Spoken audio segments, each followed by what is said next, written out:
thinking to myself, how did we do this? I have no idea. We just, one day at a time. The day presents itself, you've got a vision of what you're going to do, and you just hammer through it. I continue to just, how has it been 18 years? When we decided to buy these 4 offices, we had a valuation done. The physician practice wanted a lot more. We had a valuation done, and we maximized, not minimized, the valuation because I wanted them to agree to it. So it was less than they wanted, but it was a whole lot more than I wanted to pay. But the bottom line price was $2.5 million. Well, I'd just been through a divorce and gave a lot of cash away. I had some cash. We had a local bank, but I had to come up with $2.5 million payment. And the bank looked at the situation. They looked at my assets. The house was mortgaged. So the house went as collateral.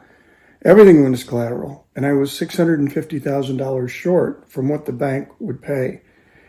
And my next oldest brother, who lives just a few miles from us, I went to him and I gave him the situation because the bank said, if Ron Jackson signs this loan, you've got it. So I went to Ron and I gave him the story. And who's Ron? Ron is my next oldest brother. And he didn't hesitate for a second. He said, sure, I'll do that. And so, well, there were terms and conditions. He's a businessman as well. But he didn't hesitate to risk $650,000 on my idea. There are no options. We are successful or we are bankrupt. There was no middle road. The risk was enormous. I had sold my practice in Middleburg, but I had to work back. So it was at least a 2-year work back. It might have been longer. What's a work back? I had to see patients because I sold a practice and my reputation was a massive part of why patients came to Middleburg. So he wanted to be sure that there was a very long transition. He would show up there at 4:30 in the morning because, we had teams that we had to prepare for, contracts that we were trying to get with different insurance companies. There was a lot of paperwork that was going down. And then he would head over to the clinic, the Middleburg clinic, and treat patients. So I would work from 4:30 to 8. I'd drive across town. In the morning. I'd see patients from 8 until noon.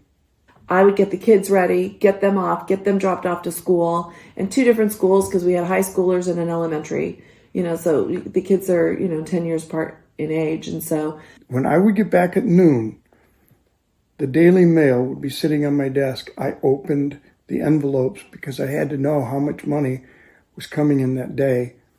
I had to know if I could make payroll. I had to know if I could buy groceries, if I could pay my mortgage, if we could make the bank loan. I'd drive back to the office, which we referred to as the garage at that point, a very tiny office, and I'd work there, and Anna and I would work until 7, 8 at night.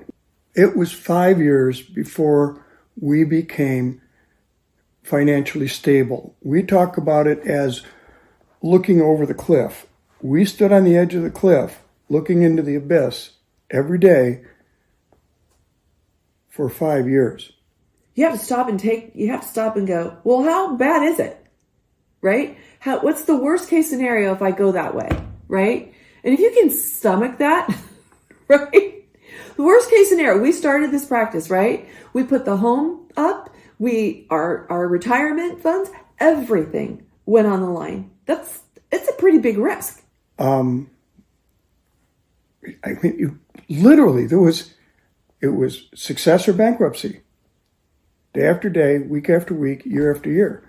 After 5 years, we reached financial stability. And that's when we started looking at, okay, so we have some extra money, what will we do with it? And that's when we came up with the projects in Africa.